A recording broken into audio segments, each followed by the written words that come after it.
पहला पद a1 बराबर a, दूसरा पद निकालेंगे पहले पद में d जोड़ करके, यानी कि a2 बराबर a1 प्लस डी, तो हो जाएगा a प्लस डी।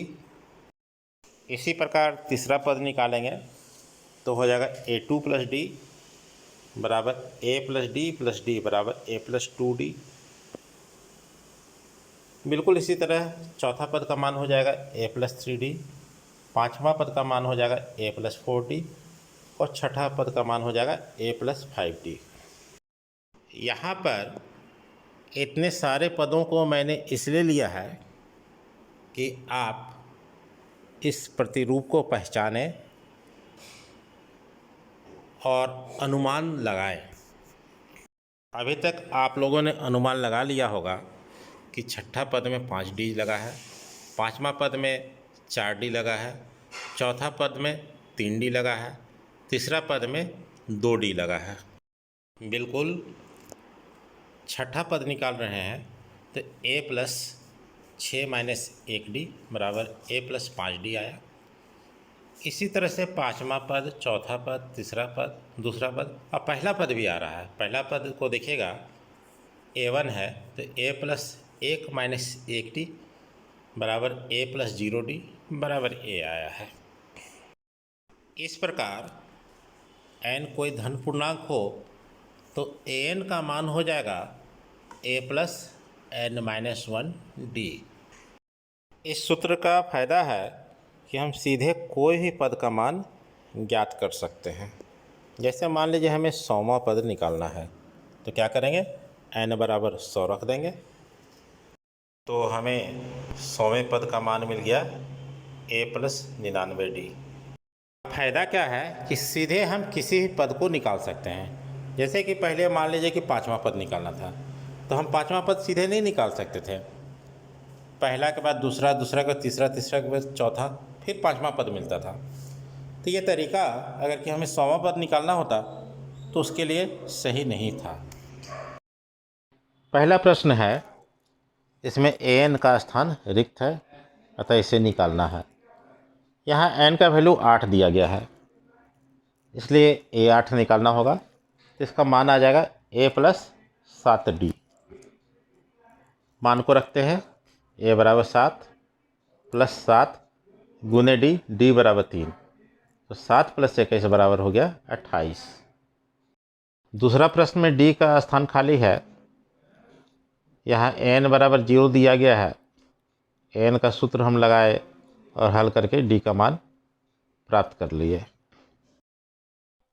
इसके बाद के 3 प्रश्न को आपके लिए छोड़ते हैं, आप इसे आसानी से ज्ञात कर सकते हैं। an बराबर a plus n minus 1d ही सभी में लगाना है। जो दिया गया है उसको रख दीजिए, जो रिक्त है जिसे ज्ञात करना है वो खुद निकल जाएगा। का पहला प्रश्न है, इसमें सबसे पहले हम लोग a का मान 10 लिख लेंगे, d का मान ज्ञात करना है, 7 माइनस 10 माइनस 3 हो गया। इसके बाद आसानी से तीसरा पद निकाल सकते हैं, इसको आसानी से हम लोग निकाल भी लिए। इसका मान है -77। अभी हम दूसरा का पहला जैसे हल किए बिल्कुल वैसे ही इसको आप हल कर सकते हैं। इसे आप स्वयं हल करें, इसे आपके लिए हम छोड़ रहे हैं। इस प्रश्न में 5 प्रश्न है, सभी में एक ही कॉन्सेप्ट लगा हुआ है। एक प्रश्न ले लेते हैं, चौथा नंबर, इसको हल करते हैं, बाकी सभी प्रश्न इसी तरह से हल होंगे। यहाँ पहला पद है -4, तो a बराबर -4 लिखे। अंतिम पद गिन के देखिए, पहला, दूसरा, तीसरा, चौथा, पाँचवा, छठा है, उसका मान 6 है, तो a6 बराबर 6 लिख दिया।